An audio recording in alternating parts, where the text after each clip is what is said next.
আমাদের সমাজ রাতকেন্দ্রিক কিছু কুসংস্কারের প্রচলন রয়েছে। আমাদের সমাজে নানা ধরনের কুসংস্কার প্রচলিত রয়েছে, শরীয়তে যার কোনো ভিত্তি নেই। এখানে এমন কিছু কুসংস্কারের কথা তুলে ধরা হল। ১. রাতে বাঁশ কাটা যাবে না। ২. রাতে গাছের পাতা ছেঁড়া যাবে না।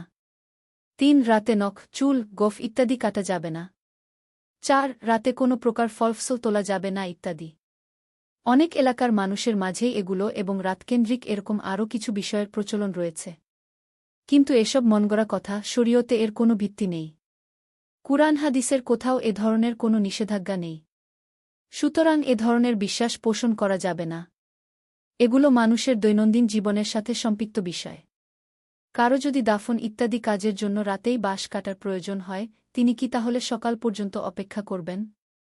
এরকম অমূলক ধারণার কারণে দেখা যাবে তিনি বেশ পেরেশানির শিকার হবেন। তেমনি কারো যদি রাতে গাছ থেকে কোনো ফল বা কোনো সবজি তোলার প্রয়োজন হয়, তাহলে কি তিনি সকাল পর্যন্ত অপেক্ষা করবেন? মোটকথা, এ ধরনের অমূলক ধারণার পিছে পড়া যাবে না।